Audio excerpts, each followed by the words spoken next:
নমো তচ্ছা ভগবতো অরহতো সম্মা সম্বুদ্ধচ্ছা। জগৎ পূজ্য মহাকারণিক তথাগত সম্যক সম্বুদ্ধ শ্রীচরণে কৃতজ্ঞ প্রণাম নিবেদন করে প্রজ্ঞাপারমিতে অংশগ্রহণকারী সকল উপাসক উপাসিকাগণের নিরোগ দীর্ঘায়ু সুখী জীবন তথা জ্ঞান বিমণ্ডিত জীবন কামনায় শুরু করতে চলেছি আজকের অভিধর্ম চর্চা ক্লাস। সাধু সাধু সাধু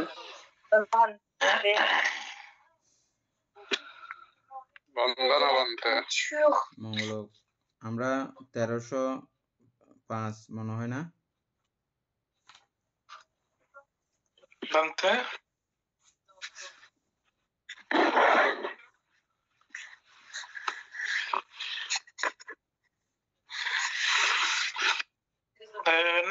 না বলতে 1292 আমরা হচ্ছে যে 1292 অরূপ বছর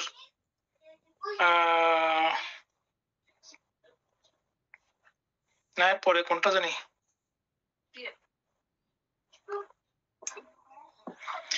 রূপ বছর সম্পর্কে কালকে মার্গের পরে নিয়ে আইনিক আর কি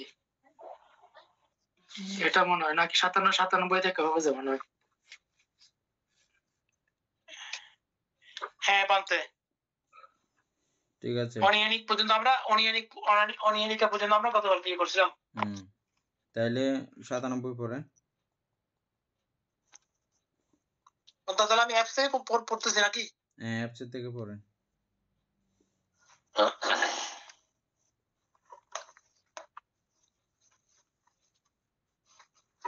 কোন ধর্মগুলো নিশ্চিত?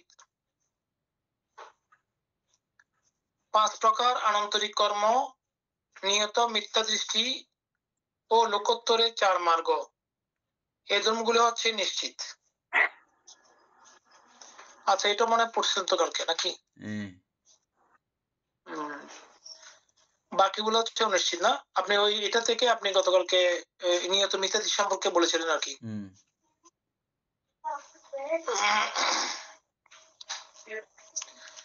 তারপরে কোন ধর্মগুলো সউত্তর? সউত্তর মানে বইয়ে লেখা আছে শ্রেষ্ঠতর, শ্রেষ্ঠতার সহিত যুক্ত।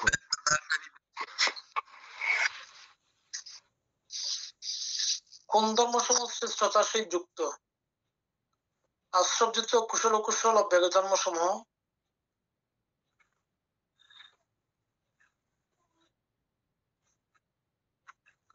মানে এখানে আশ্রব যুক্ত লিখছে তো, আশ্রব যুক্ত। কোন ধর্ম সমূহ শ্রেষ্ঠতার সহিত যুক্ত? আশ্রব যুক্ত, কুশল, অকুশল, অব্যকৃত ধর্ম সমূহ।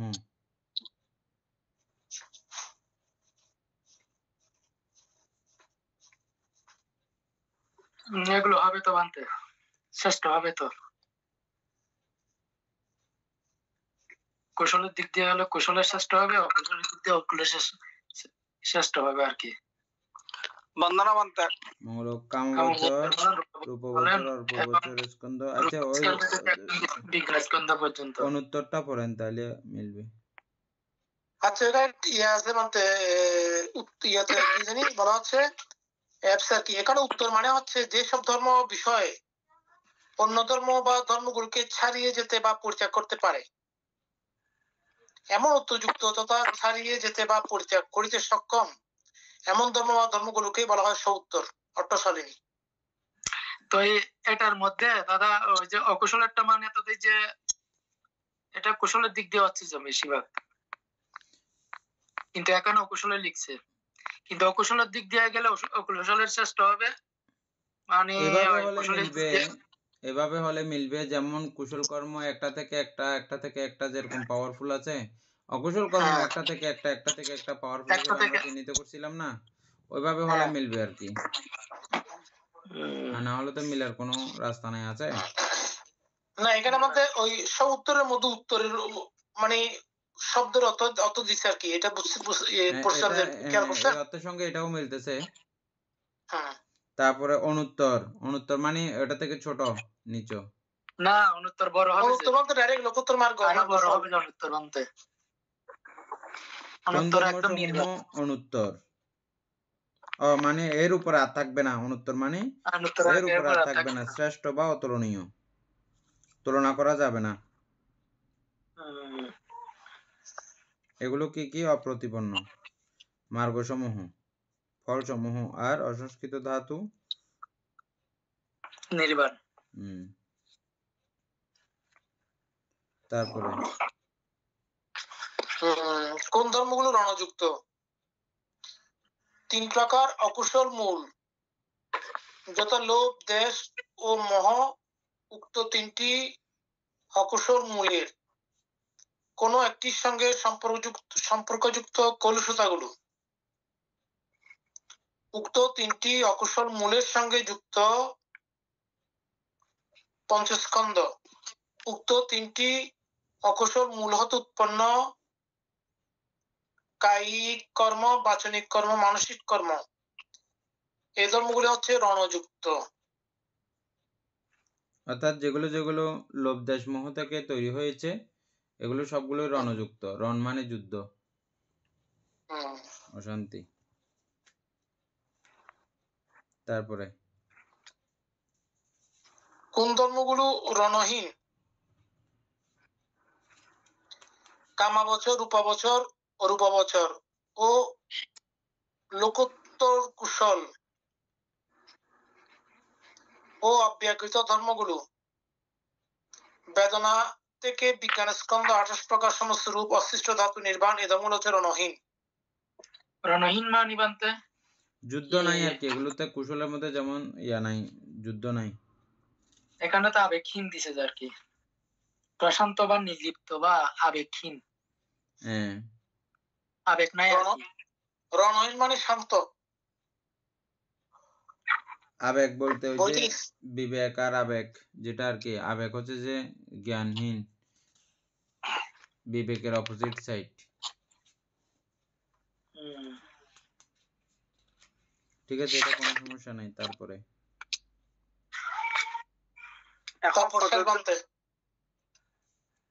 শেষ না, আরো আছে তো। হ্যাঁ, 1303 সাইডে টানো না, যাইবো আর কি নিচে তো সাইডে। 1303 ও 1303। এটা আর শুরু থেকে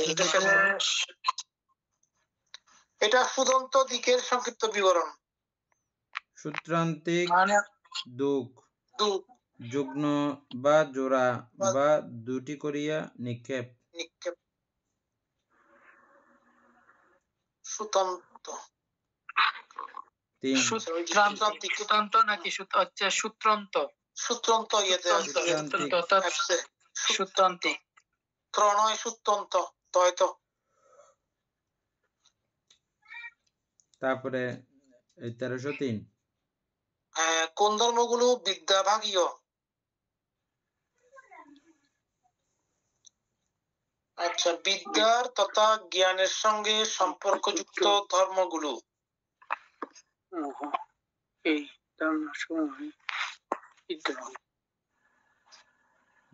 বিদ্যাভাগীয় কি আছে? কুশলের গুলো আর কি আনতে।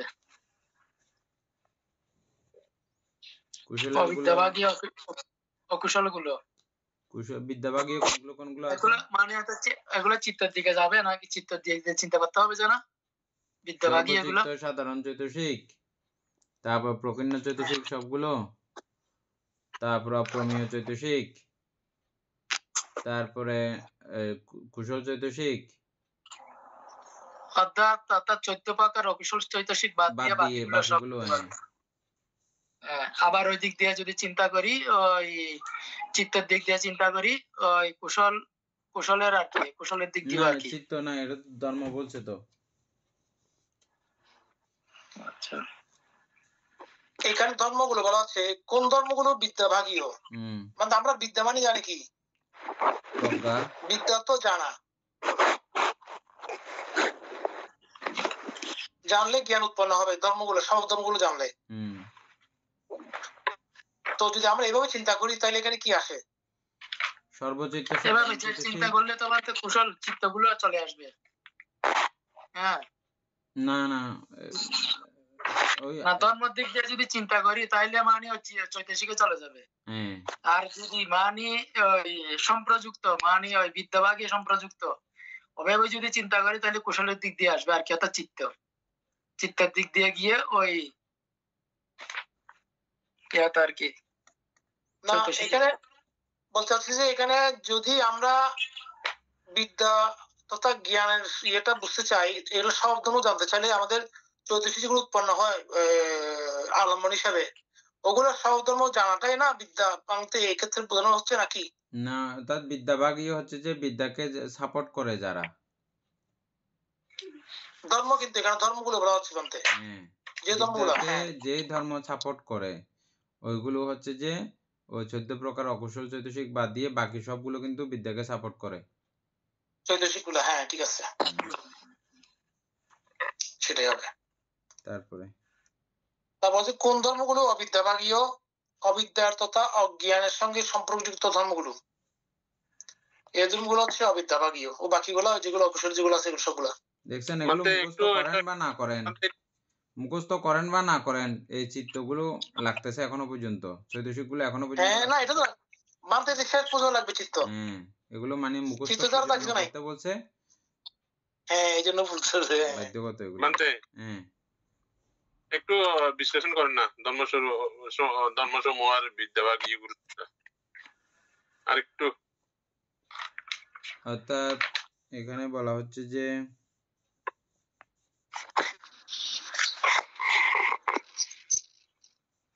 ধর্মসমূহ বিদ্যাভাগীয়,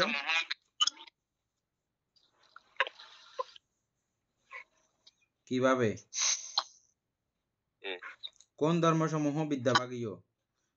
উত্তর আছে যে কি বিদ্যায় সম্প্রযুক্ত বা সংযুক্ত ধর্মসমূহ। এখানে হাইপেন দিয়ে বোঝানো, এটা তো আমরা জানি। সেগুলো হচ্ছে যে সর্বচিত্ত সাধারণ চৈতসিক, এগুলো এই প্রজ্ঞা কার্যক্রম পরিচালনা করার জন্য, প্রজ্ঞা উৎপন্ন করার জন্য সর্বচিত্ত সাধারণ চৈতসিক লাগবেই, আছেই। তারপর প্রকীর্ণ চৈতসিকও যার যার সাধ্য অনুসারে ওরা কাজ করবে। তারপরে অপ্রমেয় চৈতসিক গুলোও কাজ করবে। তারপরে কাজ করবে।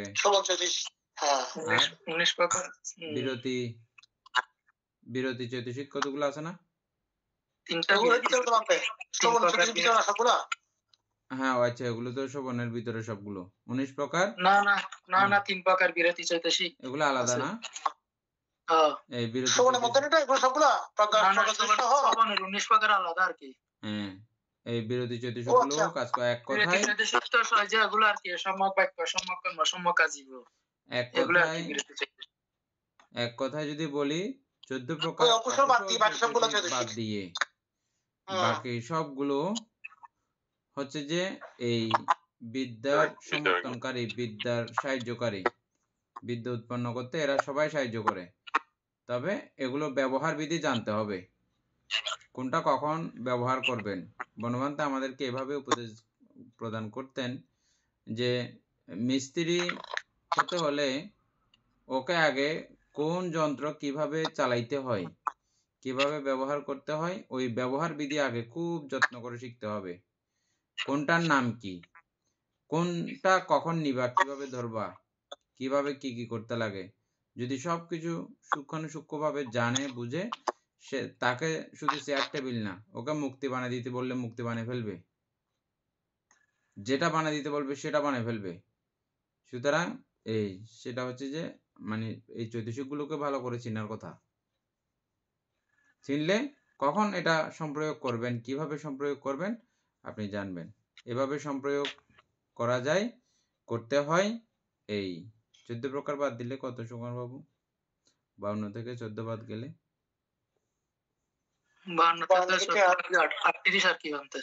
38 চৈতসিককে আপনি এই বিদ্যা ভাগীয় এই বিদ্যুৎ উৎপন্ন করার জন্য এগুলোকে আপনি কাজে লাগাইলে এই বিদ্যুৎ উৎপন্ন হবে।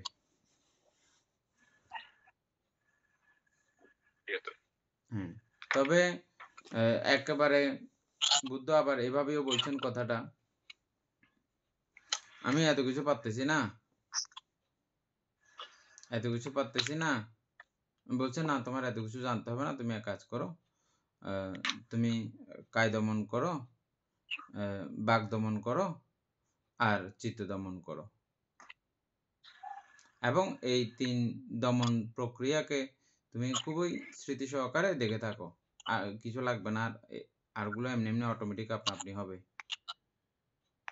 এটাতে মানে কোনো কিছু আমি জানি না, এই কিছু পরে আমি মনে রাখতে পারবো না, তাদের জন্য বুদ্ধের এই আহ্বান। তারাও মানে বুদ্ধের ধর্মরস যাতে আস্বাদন করতে পারে। এটা খুব সুন্দর না? হ্যাঁ বাদ এটাই তো মূল বিষয়, কায়া বাক্য মানে তো মূল বিষয়, এই তিনটা দিকে তো সবকিছু হচ্ছে। কেউ যদি বলে যে কি আমি কিছু পারবো না, আমি এত অভিধর্ম এগুলো পড়ে টরে আমার একদম মাথা চলে যাচ্ছে, আমার দ্বারা এগুলো কিছু সম্ভব না, বুদ্ধ তাদের জন্য বলেছেন যে কিছু করতে হবে না, তুমি রিল্যাক্স হয়ে যাও, শান্তি পেয়ে যাও, তোমাকে আমি শান্তি দিচ্ছি। কিভাবে? তুমি শুধু তোমার বাক্য যাতে দূষিত না হয় এভাবে তুমি সতর্ক থাকবা। এটার জন্য তুমি প্রয়োজনে একটু কথা বলা কমিয়ে দাও, আর কথা বলার সময় শুধু সত্যি কথা, দরকারি কথাগুলো বলো, প্রয়োজনীয় কথাগুলো বলো। তারপরে কাজ করা কমিয়ে দাও, বিশেষ প্রয়োজনীয় কাজ যেগুলো তোমার না করলেই নয় এরকম কাজ করো, এবং কুশলজনক কল্যাণজনক কাজগুলোই তুমি করো। তারপরে হচ্ছে যে এবার মনকে তুমি স্মৃতি দ্বারা পাহারা দাও, আর এই দুইটা দমে গেলে তোমার মনটাও অটোমেটিকভাবে কিছুটা হলেও তুমি দেখবা শান্তি মনের মধ্যে উৎপন্ন হয়ে গেছে। এই আমাদের বাক্য এবং কায় আমাদের মনটাকে বেশি অশান্ত করে ফেলে। আমরা আগে কায়িক আচরণ করি, এগুলো মন আবার এগুলোকে নিয়ে নানান ধরনের কারসাজি করে, অশান্তি তৈরি করে নিজে নিজে। বাক্য দিয়ে আমরা নানানভাবে কথাবার্তা বলে ফেলি উল্টোপাল্টা, আবার এগুলো মনের মধ্যে গিয়ে নানান ধরনের অশান্তি তৈরি করে। আর এই দুইটা যখন আপনি কন্ট্রোল করে ফেলবেন, মনের মধ্যে একটা শান্তি একটা বাতাবরণ বইতে থাকে। এটা আমরা প্রত্যক্ষ। আমরা সমস্ত কিছু ইয়ে করে পিণ্ডাচরণাদি শেষ করে যখন চুপচাপ বসে যাইতাম, একদম শান্ত করে, কারণ আমি দৈহিকভাবেও শান্ত, বাচনিকভাবেও শান্ত, মনটা অটোমেটিকভাবে একটা শান্তির বাতাবরণ তৈরি হয়ে যায়। এটা আপনারাও ট্রাই করতে পারবেন যখন এভাবে আপনারা যখন বাকশুদ্ধি আনয়ন করবেন, কায়শুদ্ধি আনয়ন করবেন। এটা ওটা করার জন্যই আমাদের এত শিক্ষা দীক্ষা, এগুলো সবকিছু ওটা করার জন্যই মূলত। হ্যাঁ বলতে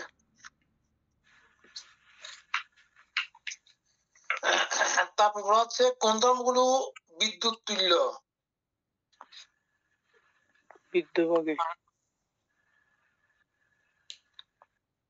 নিচে 3 আর্য মার্গের প্রজ্ঞা, এই ধর্মগুলো হচ্ছে বিদ্যুৎ তুল্য। বিদ্যুৎ এখানে লেখলেও আবার এটার ব্যাকেটে কিন্তু ইয়া লেখছে বিদ্যা বা জ্ঞান, উপমেয়।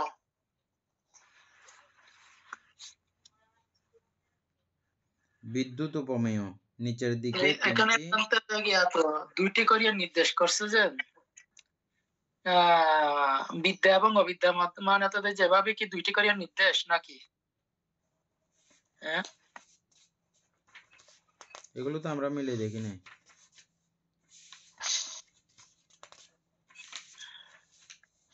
ওইরকম দিছে মনে হচ্ছে বিদ্যা অবিদ্যা, বিদ্যুৎ তুল্য বজ্র তুল্য, মূর্খ পণ্ডিত। হ্যাঁ বান্ধব এভাবে দিছে, কালো সাদা দুইটি করিয়া নির্দেশ এভাবেই দিছে যে, হ্যাঁ এভাবে দিছে বান্ধব। ঠিক আছে, তো মানে এখানে কোনটা মেরে বান্ধব বাকি রাখে না আর কি, কোনটা আছে কোনটা।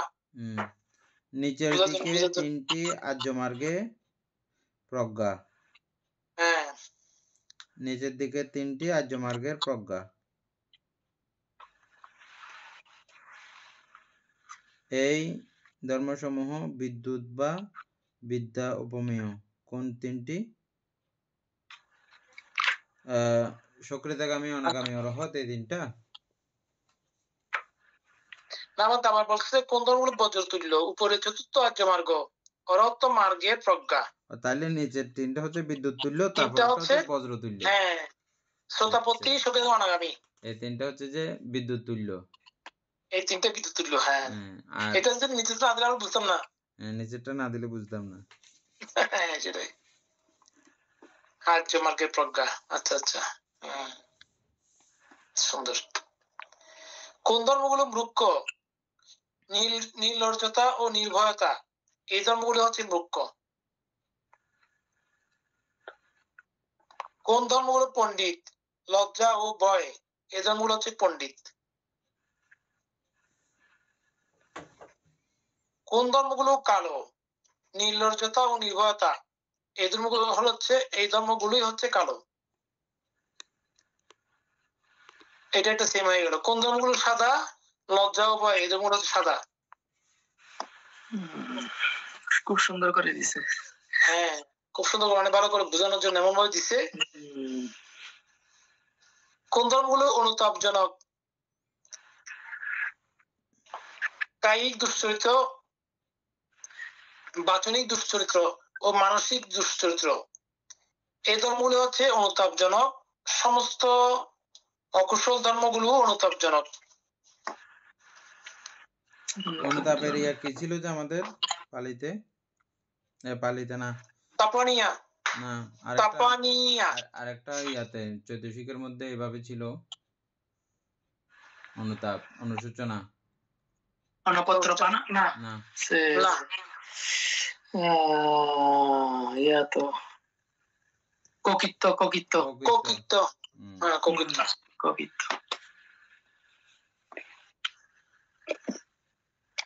তারপরে কোন ধর্মগুলো অনুতাপজনক নয়?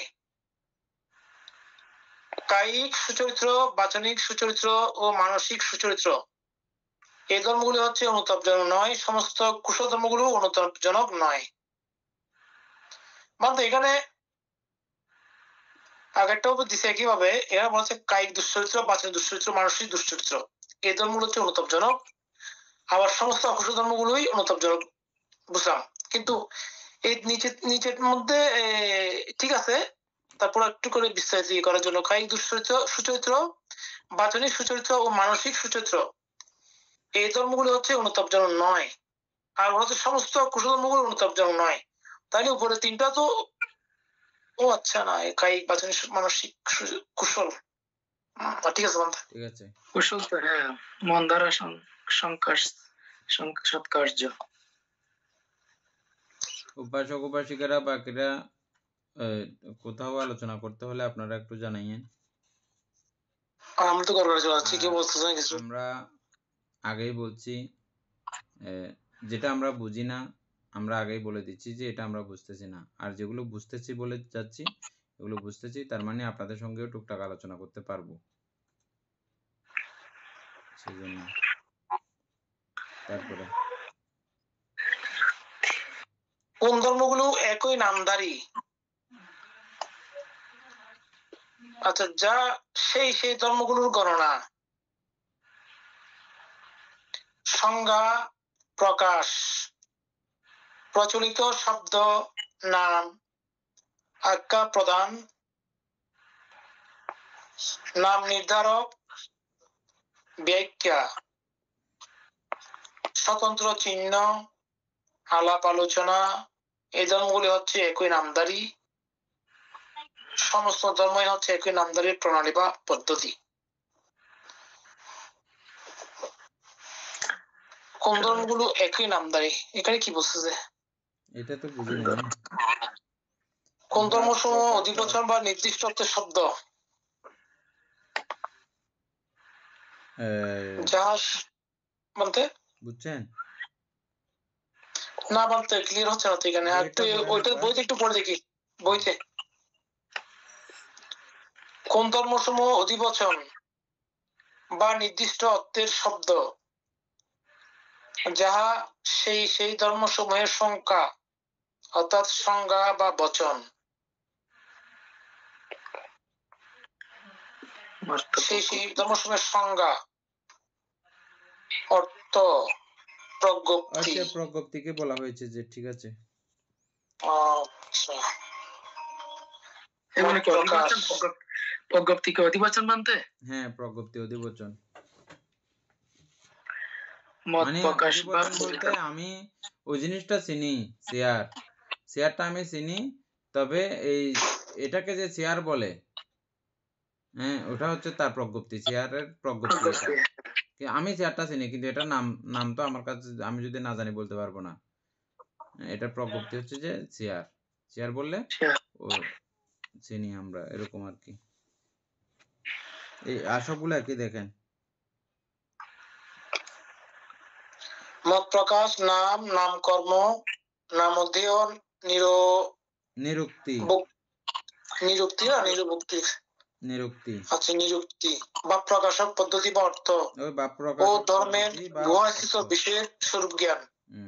হ্যাঁ, ঠিক আছে, বলতে ঠিক আছে। তারপরে ব্যঞ্জন, বাক্যে বা আক্ষরিক অর্থ, বাকশক্তি বা কথাবার্তা, এই ধর্মসমূহ অধিবচন। এইরূপ সকল ধর্মই অধিবচনের পথযুক্ত। এখানে একটু ওয়েবসাইটটা কঠিন করে দিয়েছে আর কি। ওয়েবসাইটটা এখানে ভেঙে দিয়েছে তো আবার। কঠিন করে নাই, অ্যাপসের মধ্যে সোজা করতে চেষ্টা করেছে তো কিছু কিছু বিষয় আমরা আমাদের অ্যাপসেটটা ভালো লাগতেছে, আবার কিছু কিছু বিষয় বইটা ভালো লাগতেছে। হ্যাঁ, সেটাই মানতে। তো অ্যাপসে চেষ্টা করছে যে একটু সহজ হওয়ার জন্য।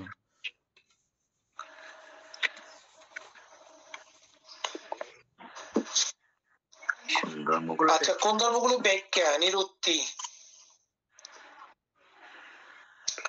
যা সেই ধর্মগুলোর গণনা, সংজ্ঞা, প্রকাশ, প্রচলিত শব্দ, নাম, আজ্ঞা প্রদান, নাম নির্ধারক, ব্যাখ্যা, স্বতন্ত্র চিহ্ন, আলাপ আলোচনা, এই ধর্মগুলো হচ্ছে ব্যাখ্যা। সমস্ত ধর্মই হচ্ছে ব্যাখ্যা প্রণালী বা পদ্ধতি।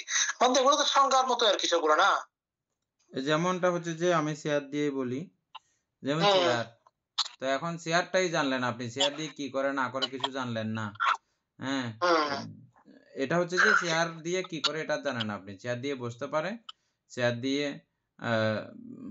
উপকারিতা অপকারিতা সবগুলো জানে আর কি। এটা হচ্ছে যে এই দ্বিতীয় কার্যক্রম।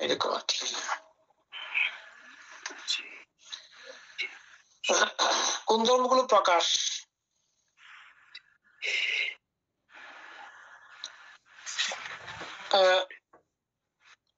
যা সেই ধর্মগুলো গণনা, সংজ্ঞা, প্রকাশ, প্রচলিত শব্দ, নাম, আজ্ঞা প্রদান, নাম নির্ধারক, ব্যাখ্যা, স্বতন্ত্র চিহ্ন, আলাপ আলোচনা, এই ধর্ম হচ্ছে প্রকাশ। সমস্ত ধর্মই হচ্ছে প্রকাশের প্রণালী বা পদ্ধতি। একই কথা। প্রজ্ঞপ্তি লিখছে যে মানতে। বৈদিক ধর্ম সহ প্রজ্ঞপ্তি কি রূপে? একই কথা তো, একই কথা সবগুলো। ওইটা কি প্রকাশ মানে প্রজ্ঞপ্তি, ঠিক আছে, মিলতেছে তো এটা। আগেরটাও একই কথা।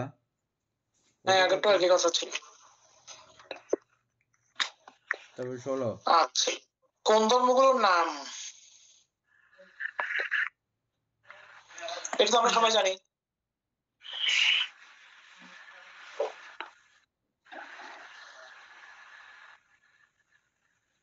কোন ধর্মগুলোর রূপ, তাও সবাই জানে।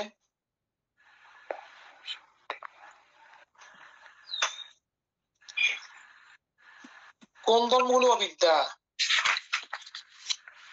যা অজ্ঞান, অদর্শন। আচ্ছা, এখানে ডট ডট দিয়ে বলা হচ্ছে অবিদ্যা দখলে চলে যাওয়া, অবিদ্যামুখিতা, মোহ, অকুশল মূল, এটিকে বলা হয় অবিদ্যা। আচ্ছা, দ্বিতীয়টি ডট ডট দিচ্ছে, ঘটনা বুঝলেন না বলতে, যা অজ্ঞান, অদর্শন, অবিদ্যা ডট ডট, অবিদ্যা দখলে চলে যাওয়া। বইতে দিচ্ছে কি, যাহা অজ্ঞান, অবিদ্যা কি রূপ, যাহা অজ্ঞান, অদর্শন, ওই যে আপনি যেটা পড়ছিলেন আগে, অনেক আগে পড়ে আসছিলাম যে অবিদ্যার মাধ্যমে, অবিদ্যা যেটা পড়ছিলেন ওটা পুরা। এখানে এটা পুরো বসা দিতে হবে। এগুলো সবগুলো লিখলে এখানে বই আর একটা হইতো আর কি, অবিদ্যার মাত্র শব্দ। উহাতে ভবতৃষ্ণা কি রূপে, যা ভবগুলোর প্রতি ভবচ্ছন্দ, ভবরাগ, ভবানন্দ, ভবস্নেহ, ভবতৃষ্ণা, ভবস্নেহ, ভবজ্বালা। বাবু মূর্ছা, বাবু লালসা। ও আচ্ছা, ওই বাবু, ঠিক আছে। ওটা তো ঠিক আমরা আছে, একটা আমাদের এগুলো সমাধান করছি লাস্ট পর্যন্ত, এর দূরে আসছি। ভ্রান্ত সংঘর্ষ ক্লিয়ার হয় নাই, এমনি আমি নিজে নিজে ঠিক করছি। আচ্ছা, বাদ পাইছেন? নিজে নিজে এটা বইয়ে কোনো এভাবে হইছে না। এখন এখানেও সেম আছে কথাটা, এখানেও কিন্তু এটা আচ্ছা। পেয়ে গেছি। হ্যাঁ, কাম ও তৃষ্ণা হচ্ছে যে কামলোক পর্যন্ত সীমাবদ্ধ কামতৃষ্ণা, আর ভব তৃষ্ণা হচ্ছে যে আবার জন্মগ্রহণ করার তৃষ্ণা। জন্মগ্রহণ দুইটা করার দুই রকম তৃষ্ণা। আছে কিন্তু। এটা কামতৃষ্ণা, আমার পঞ্চ কামগুণ দিয়ে আমি কামভোগ করার তৃষ্ণা একটা, আর ওটা হচ্ছে জন্মানোর তৃষ্ণা।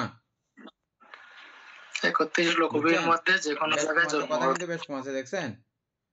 হুম। ওটা কামতৃষ্ণা, আর এটা আমি জন্মগ্রহণ করার তৃষ্ণা, যেখানে জন্মগ্রহণ করেন না কেন। বুঝতে পারছেন? হুম। না পারেন নাই? হ্যাঁ, না বুঝছি বাদ, এটা তো বোঝা গেছে, কিন্তু আমরা ওইটাকে বিস্তার করতে আমরা কি আগে তাইলে জানছি যে এটা এখন বাদ দিয়ে এটাই মানে এভাবে এটা বললে ধরে নিতে এটা পরিষ্কার আছে, এটা ঝামেলা মুক্ত। এটা তাহলে এটাই পরিষ্কার। আগে আমরা তো যেটা জানছি সেটা পরিপূর্ণতা ছিল না, এখন পরিপূর্ণ হয়েছে আর কি, পুরা ভবলোকে ভবর প্রতি তৃষ্ণা। হ্যাঁ,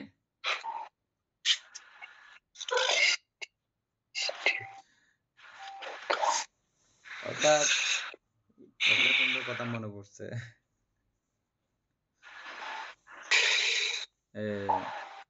মানে আপনারা হয়তো বলতে পারেন নরকে যাওয়ার কি কারো ইচ্ছা থাকবে নাকি এরকম?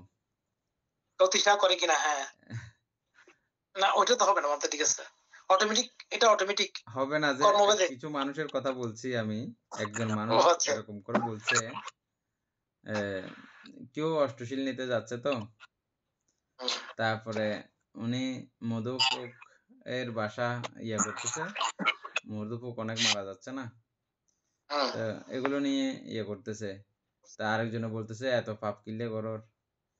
হ্যাঁ, তারপরে উনি ওখানে খুব কতগুলো কথা বলে ফেলছেন ওনাদেরকে।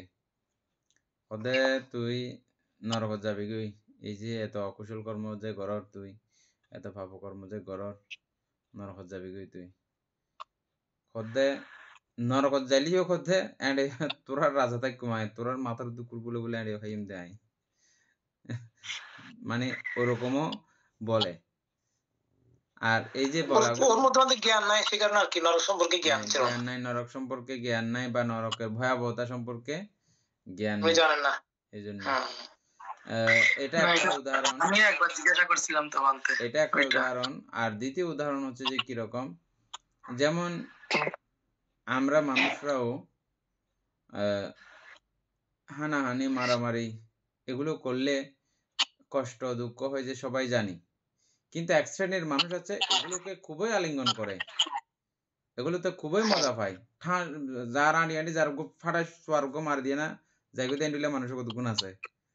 হ্যাঁ, আছে বুঝছেন? বলতে। চলতেছে চলতেছে ল্যাং মার দিয়ে চলে যায়। আমরা গ্রামের মধ্যে দেখেছি এরকম অনেক বাচ্চা শুধু শুধু হাঁটতেছে, আরেকটা সোজা সরল বাচ্চা আসতেছে, কুরুস করে ল্যাং মার দিয়ে দ্রুম করে পড়িয়ে নাক ফাটিয়েছে। সব আরো হাসতেছে, হ্যাঁ, আরো আরো হাসতেছে হাসতেছে। এখানে। তো হ্যাঁ, এটা যে কামনা করবে না এমন কিন্তু না, মানে না। যে যার ইচ্ছে যেরকম আর কি, তাত্রা তাত্রা অভিনন্দিনী, যে যেখানে থাকে, যার মানসিকতা যেমন হয়ে যায় ও ওইভাবেই গড়ে ওঠে। তো সেই দৃষ্টিকোণ থেকে এই জন্মের ওখানে যাওয়ার জন্য তৃষ্ণা না হলেও কার্যক্রমগুলো ওরকম করে ফেলতেছে, ওখানে যাবে। এটাই হচ্ছে যে শেষ সমাধান, এটা আপাতত দূর, আরো যদি ভবিষ্যতে কোনো কিছু পাল্টাতে তো পাল্টাবে। না বাবা, আসলে পাল্টাবে না, কারণ এটা ভবতৃষ্ণার মূল বিষয় এটাই।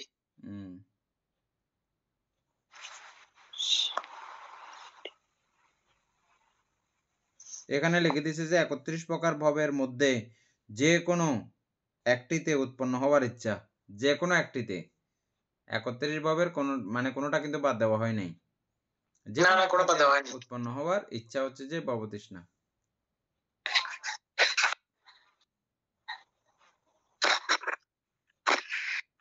তারপরে তারপর হচ্ছে ভব দৃষ্টি, ভবিষ্যতে আত্মাও থাকবে, জগতও থাকবে, যা এরূপ মিথ্যা দৃষ্টিযুক্ত, মিথ্যা দৃষ্টি গ্রহণ, বিপদগামিতা, এটিকে বলা হয় ভব দৃষ্টি। ওই যেটা আমরা পড়ে আসছি দৃষ্টি সম্পর্কে। ওই দৃষ্টি আর এই ভব দৃষ্টি, এটা ভবের সঙ্গে মিলিয়ে করলে হয়ে যাবে, একই বিষয়টা, একই ভবের সঙ্গে মিলিয়ে করলে হয়ে যাবে। আচ্ছা, এটাতে টোটাল মিথ্যা কি শাশ্বতবাদ যেটা বলা হয়। এটা সম্পর্কে উপাসক বলেন, সুকুমার বাবু বলেন। ভব দৃষ্টি বলতেছে তো,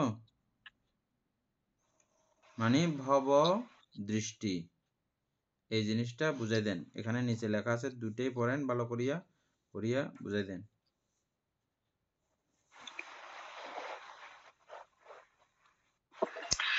বান্তে এটা মানে এটাতে যে ওই মিথ্যা দৃষ্টির সাথে আর কি সম্পর্কিত, অর্থাৎ কি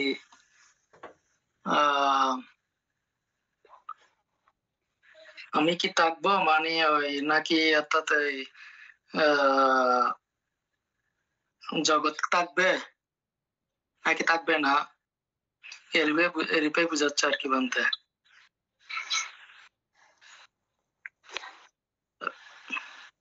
শাশ্বতবাদ আর কি, শাশ্বতবাদের মধ্যে অর্থাৎ ওই স্থায়ী। বাবু বুঝছেন?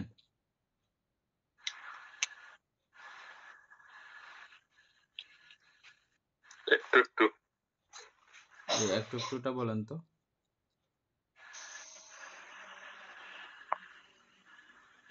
এক কথায় যদি মানে মিথ্যা দৃষ্টিজনিত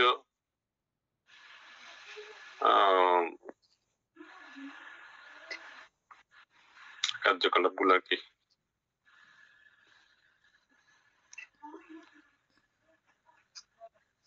আর কেউ বলতে চাচ্ছেন?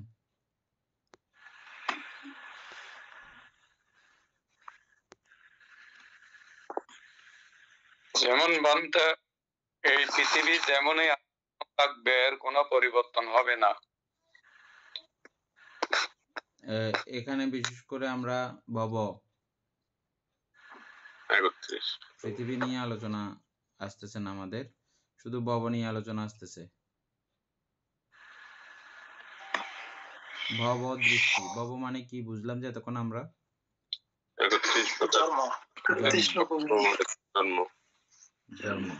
দৃষ্টি মানে মিথ্যা, দৃষ্টি মানে এই ভব সম্পর্কে মিথ্যা ধারণা, সম্যক ধারণা কি? যেমন স্বর্গ নরক কি নাই এই সম্পর্কে, স্বর্গ এবং নরক আছে কি নাই এ সম্পর্কে মিথ্যা ধারণা।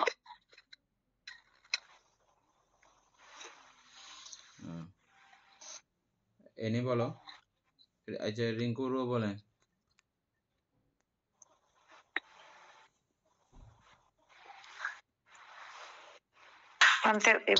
জন্ম হবে সেটা করতে হবে, আমার ভবিষ্যতে আমার জন্ম হবে, এরূপ ধারণা ঠিক বুঝাতে পারতেছি না মানতে আমি। ঠিক আছে, পম্পি বড়ুয়া।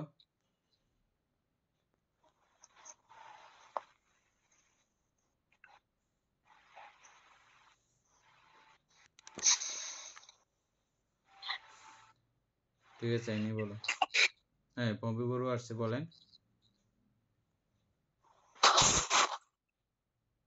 মানতে আমি ভালো করে বোঝাই বলতে পারবো না। জানি পারেন, বলেন না।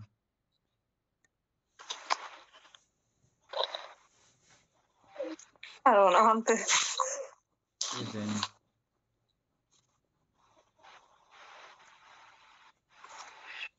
প্রথমে ভবতৃষ্ণাটা আমাদের সেটা বুঝতে হবে, অর্থাৎ ভবতৃষ্ণা এখানে বলেছে যে লোকভূমির মধ্যে ওনার যে কোনো একটা ভূমিতে জন্মানোর যে তৃষ্ণাটা থাকে, এটা হচ্ছে যে ভবতৃষ্ণা।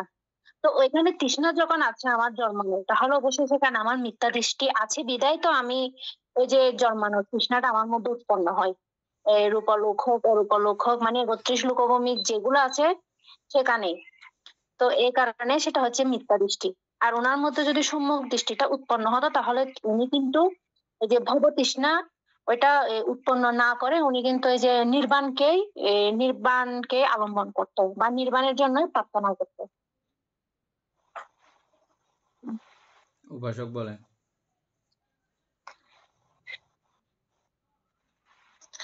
মানে এখানে ভব দৃষ্টি যেটা জন্মটা মিথ্যা এরকম ধারণা পোষণ করা।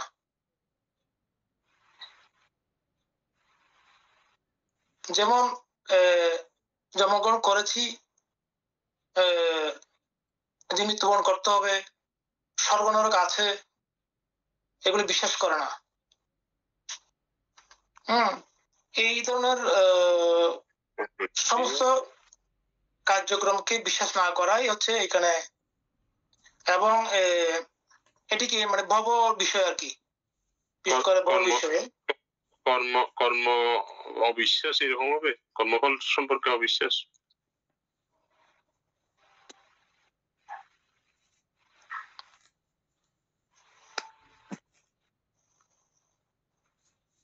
এক কথায় দৃষ্টি তো মিথ্যা দৃষ্টি, ঠিক আছে।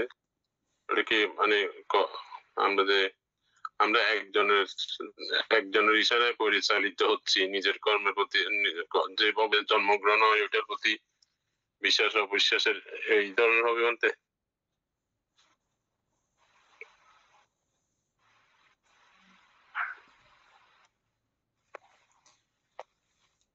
অ্যাবসেটটা আরেকবার পড়েন আর বইটা আরেকবার পড়েন, তারপরে আমি বলছি। মধ্যে ভবিষ্যতে আত্মাও থাকবে, জগৎও থাকবে, যা এর মিথ্যা দৃষ্টি। একদম সোজা উত্তর হয়ে গেছে, কোনো ঝামেলা নাই। এটা আমি এমনি জিজ্ঞেস করার কারণ হচ্ছে যে এটা আপনারাও মাঝে মধ্যে এই জায়গাতে গিয়ে এটা নিতে পারতেছেন কিনা, মানে আসলে অভিধর্ম তো আমরা অনেক দূর না পড়লেও একটা বই শেষ পর্যায়ে প্রায়। হ্যাঁ, তো এগুলো আলোচনা না করলে আবার বুঝার মতো পর্যায়ে পরিস্থিতিও নাই। এই যে ভব বলতেছি, ভব আছে দেখলাম, সবকিছু দেখলাম, আবার সেই ভবকে বলতেছে মিথ্যা। কখন মিথ্যা, কেন মিথ্যা, কি কারণে মিথ্যা? জগৎ আছে বলতেছে, জগৎ আমরা চোখে দেখতেছি, সবকিছু দেখতেছি, আবার এই জগৎ মিথ্যা, জগৎ আছে ধারণা করা, জগৎ থাকবে ধারণা করা, এটা মিথ্যা। ভব তৃষ্ণা, এটা জগতের কথা কিন্তু এখানে আসা নাই, মূল কথা ওটা উদাহরণস্বরূপ আসছে, বুঝছেন? এটা ভব দৃষ্টি।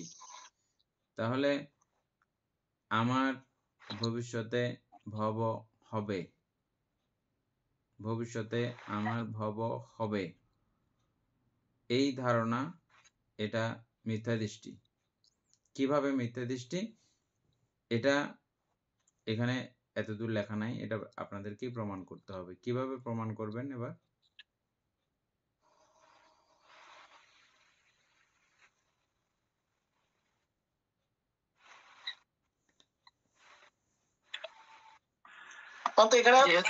যেহেতু মৃত্যু আছে বলতে, যেহেতু মৃত্যু আছে স্থায়ী মৃত্যু ওই নাই,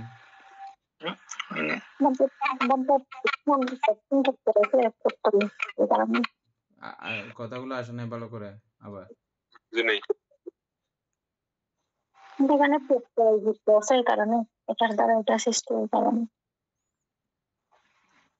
এটাই হয় না। উপাসক একটু চিন্তা করলে পারবে। আমার থেকে আসতেছে কথাটা, আমি কিভাবে এটা ডেলিভারি দেবো এটা পাচ্ছি না। আবার বলুন তো প্রশ্নটা। ভবদৃষ্টি কি রূপে হয়? অর্থাৎ আমি নিজে থাকিব, জগতে থাকিবে। হ্যাঁ, না এইভাবে মানে এই ধারণাটাই মিথ্যা আর কি।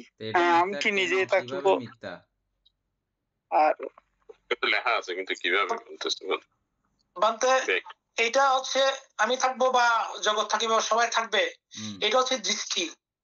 যখন দৃষ্টি হয় তখন এটা মিথ্যাই হয়। যে কখন হবে? এটা যখন প্রজ্ঞা উৎপন্ন হবে তখন। আচ্ছা ঠিক আছে। যদি ওই সম্পর্কে প্রজ্ঞা না থাকে, সম্যক জ্ঞান না থাকে, তাহলে তো এটা মিথ্যা দৃষ্টি হবে। সুকর বাবা, আমরা সম্যক কিছুক্ষণ দৃষ্টি আগেও আলোচনা করছিলাম এই কর্মভব, উৎপত্তি ভব, এবং এটার পরে গিয়ে আমি আরেকটা কিছু আলোচনা করছিলাম, শুনছিলেন? মনে আছে? কিছুক্ষণ আগে যে আমরা ক্লাস শুরু হওয়ার আগে কর্মভব, উৎপত্তি ভব এগুলো আলোচনা করছি, এনি মনে আছে? মৃত্যুর সময় বলতে যেটা কর্মভাবটা মানে তো কর্মের কারণে। হ্যাঁ, এনি মনে আছে? কিছুক্ষণ আগে যে আমরা উৎপত্তি ভব আলোচনা করছিলাম।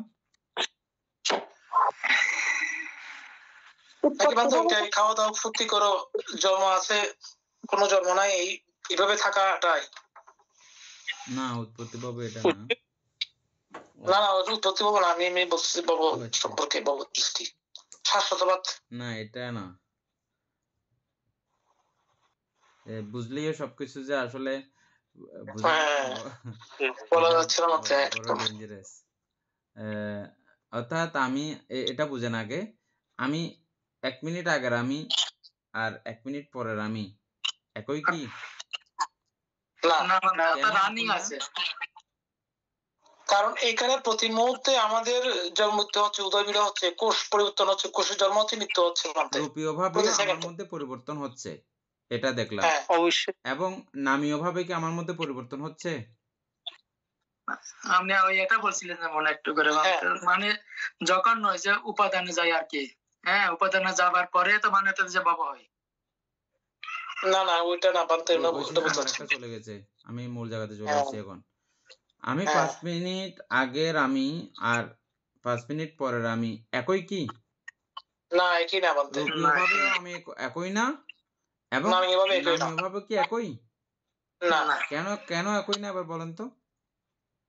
হ্যাঁ, কারণ হচ্ছে রূপেরটা তো সবাই বুঝছে হয়তো, নামেরটা আছে আমাদের যে রূপেরটা বললাম যে এটা আমাদের প্রতি মুহূর্তে মুহূর্তে যে কোষগুলা পরিবর্তন হচ্ছে, যে চারি মহাভূত ধাতুর কারণে, চারি মহাভূত ধাতুর কারণে উৎপন্ন হচ্ছে, বিলয় হচ্ছে। কেন পরিবর্তন হয়? 4টি কারণে। এটা সব 4টি কারণে। হ্যাঁ, কি? আহারের পাটবী ধাতু, অপধাতু, আহারের কারণে, তারপরে কর্মের কারণে, চিত্তের কারণে, ঋতুর কারণে। এটা আমি না খাইলেও আমার মধ্যে এই বিষয়গুলো পরিবর্তিত হচ্ছেই। এই চারটাকে কি বলে? কর্মজ,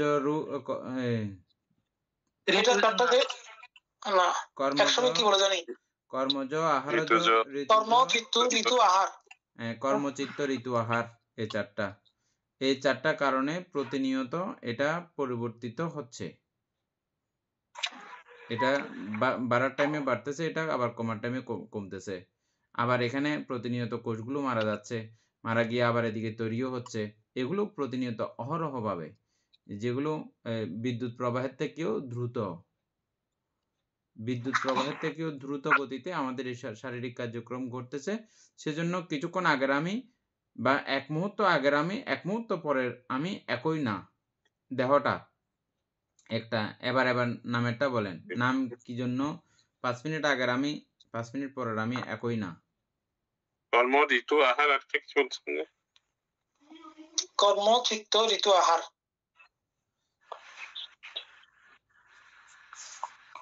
উপাসক, এবার নামেরটা ব্যাখ্যা দেন। নামেরটা হচ্ছে সর্বচিত্ত সাধন চৈতসিকের কারণে, স্পর্শ, বেদনা, সংজ্ঞা, চেতনা, একাগ্রতা, জীবনেন্দ্রিয়, মনস্কার, এগুলা একরকম থাকে না সবসময়। এটা প্রতি ওই যে আপনার যে ঋতু 4টার কথা বলা হয়েছে, প্রাকৃতিক কারণে এগুলো পরিবর্তন হয়। সুকন বাবুরা কিছুক্ষণ আগে আমার এই কথাটা বুঝছে বলছিল, আমরা আগে ক্লাস করছিলাম যে এটা বুঝলে এখন এটা বলতে পারতো। কিন্তু প্রবৃত্তি চিত্তমাত্রে অনেক দ্রুতশালী, আরো আরো দ্রুতগামী। অর্থাৎ বুদ্ধ বলেছেন যে এটা কিভাবে পরিবর্তন হচ্ছে আমি একটু করে বলার চেষ্টা করি, বুঝলেও বুঝে যেতে পারেন।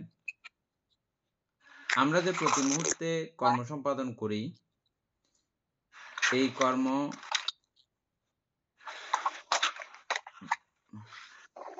এগুলো প্রত্যেকটা ভব হয়ে যাচ্ছে। এই যে কিছুক্ষণ আগে আমরা ভবের কথা বললাম, উপাদানের প্রত্যয়ে ভব। এই ভব দুই প্রকার, একটা উৎপত্তি ভব, একটা কর্মভব। কর্মভব কোনটা? যেটা এই মুহূর্তে আমার দ্বারা সম্পাদিত হচ্ছে সেটা সম্পাদিত হয়ে যখন এটা সেভ হয়ে যায়, এটা পরবর্তী জীবনের জন্য থাকে, পরবর্তী কালের জন্য থাকে, আবার ইহজীবন এটা এর পরের মুহূর্ত থেকে ফল দেওয়ার জন্য রেডি থাকে সব সময়। সুযোগ পাইলে এটা যে কোনো মতে আবার ফল দেয়। ফল দিতে কিভাবে দিবে? এটা যতক্ষণ আছে এটাতেই ফল দিতে হবে, যদি এখনই ফল দিতে চাই। আমার বর্তমান আবর্তনকাল চলমান, এই আবর্তনকালের মধ্যে এগুলো সংযুক্ত হয়ে যেতে পারে। ওই কর্মভবগুলো আবার উৎপত্তিভবের সঙ্গে যুক্ত হয়ে যেতে পারে, তখনও সেটা আবার উৎপত্তিভবের সঙ্গে যুক্ত হয়ে উৎপত্তিভব হয়ে যায়। এভাবে প্রতি মুহূর্তে মুহূর্তে আমাদের কর্মগুলো আবার আমাদের বর্তমান যে চলমান ভবাঙ্গ এটার সঙ্গে যুক্ত হইলে এটা আগের মতো রয়ে গেছে। 1 মিনিট আগে যেটা ছিল 1 মিনিট পরে সেটা রয়ে গেছে, তেমন রয়ে গেছে। আমি যেটাকে আমি বলছিলাম ওই আমিতে আছে কিনা এটা সঙ্গে সঙ্গে এটা চেঞ্জ হয়ে গেছে, পরিবর্তন হয়ে গেছে। সেটা যদি 100 হয় এখন আর 100 বলা যাচ্ছে না, এটার নাম হয়েছে 101, বা কমে গেছে বা বেড়ে গেছে, কিছু একটা এখানে সংযোজন বিযোজন হয়ে যাচ্ছে প্রতি মুহূর্তে মুহূর্তে, প্রতি ক্ষণে ক্ষণে। হচ্ছে কি মানতে হচ্ছে বলতে অনেক বেশি হচ্ছে, কারণ বুদ্ধি সব করে যেটা বলছেন সেটা তো চিন্তা করার বাইরে। এটা জাস্ট এমনি বলছি।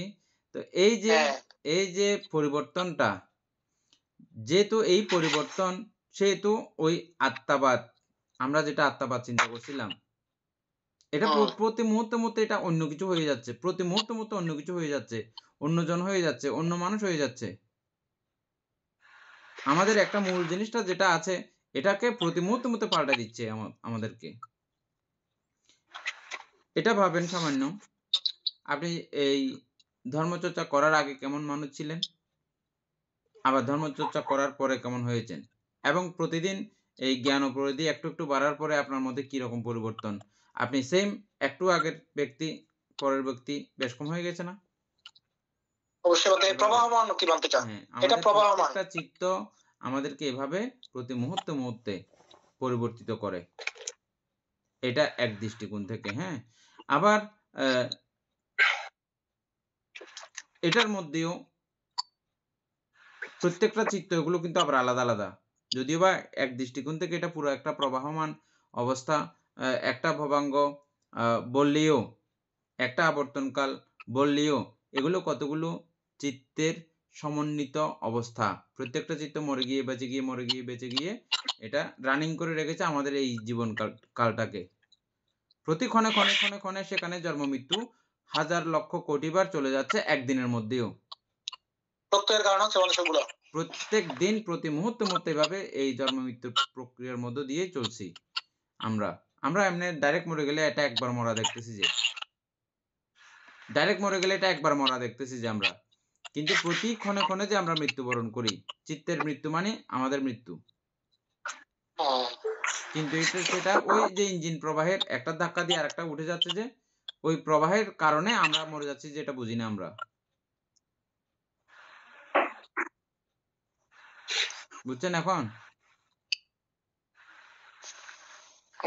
এবার ওইভাবে যদি দেখেন সমস্ত বিষয়গুলো, তাইলে আপনার ওই ভবদৃষ্টি বুঝতে আর কষ্ট হবে না। বুঝছেন? ওইভাবে যদি দেখেন এবার আর ভবদৃষ্টি বুঝতে একদম সোজা হয়ে গেল।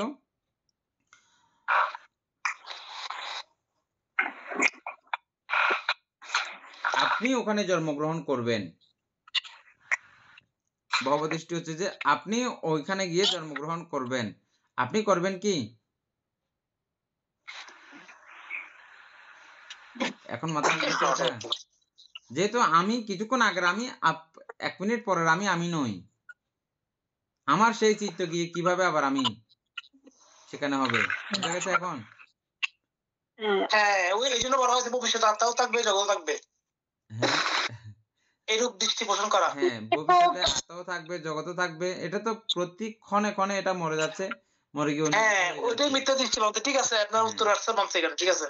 এত কথা আমার ব্যাখ্যা আমি বলতে কিছু না। করছেন, সেটার জন্য আপনাকে কৃতজ্ঞ বন্ধুরা বলতে সুন্দর করে বুঝে গেছে এখন। হ্যাঁ, এটা কিন্তু আমাদের এই অভিধর্ম পড়ার সার্থকতা। এটা বুঝতে পারা। এই জায়গাটা বুঝতে পারা। না হলে বুদ্ধের মতবাদও বুঝতে পারবেন না। বুদ্ধ আসলে কি বলতে চেয়েছেন এই জন্মান্তর সম্পর্কে। বা আমরা কি, আমি কি, এটা সম্পর্কে এই জায়গাটা না বুঝলে পুরো বইটা পড়েই যেন কিছু পাইলাম না, এমনই অবস্থা হবার দশা।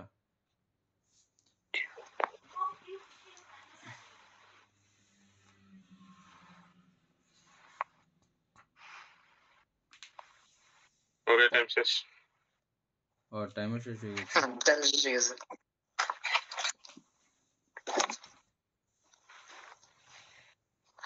সদ্ধর্ম প্রাণ প্রিয় উপাসক উপাসিকা বৃন্দ, অতীব কষ্ট সহিষ্ণু। এটা না বুঝতে পারলে আমাদের প্রত্যেকেরই, আপনাদের বলে কথা না, আমরাও যে পড়তেছি একটু করে বুঝতে না পারলে আমাদেরও কষ্ট হয়। এত কষ্টের মধ্যেও এরকম একটা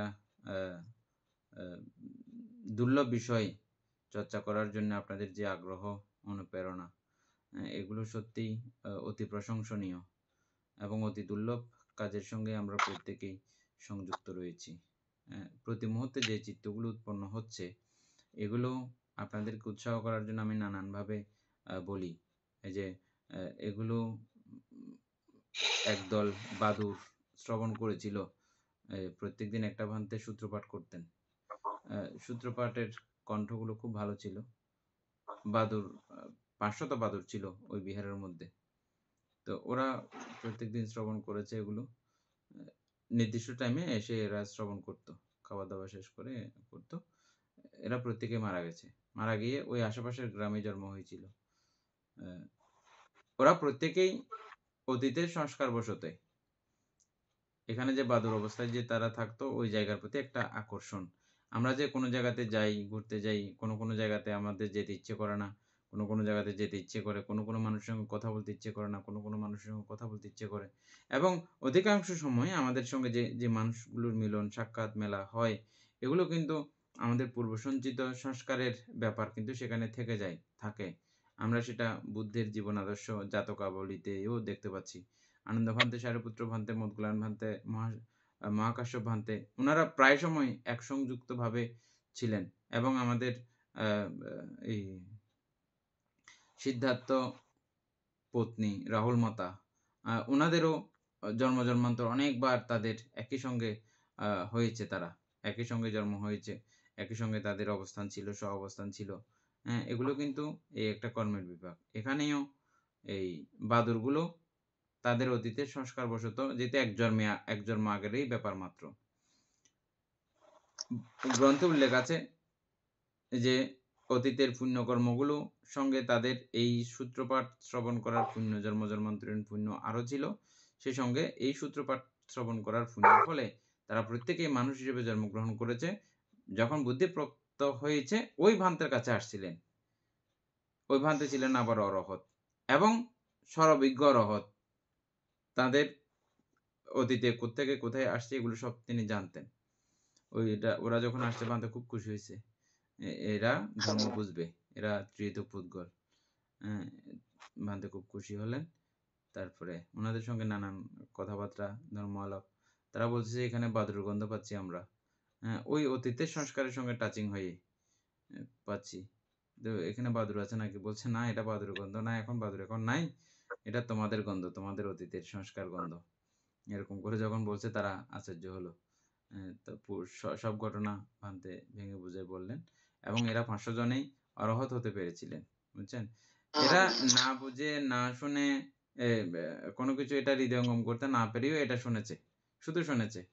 শোনার পুণ্য যদি এমন হয়, একটু বুঝতেছি আমরা অনেক কিছু যাচাই বাছাই করার চেষ্টা করতেছি, এভাবে করে তাহলে আমাদের পুণ্যটা কেমন হবে, কেমন শক্তিশালী হবে, এটা ভাবার জন্য আমি আপনাদেরকে এই উদ্ধৃতি, এটা আগেও জানেন, আবারও সেটা বললাম।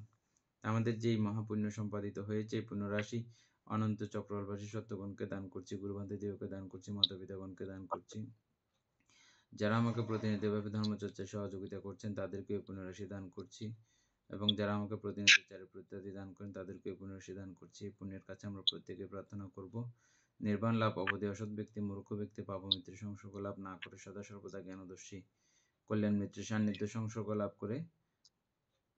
লাভ করতে পারি। এইরূপ সাধু কামনা পোষণ করে আজকের মতো ক্লাস এখানেই সমাপ্ত করছি। সাধু সাধু সাধু। ও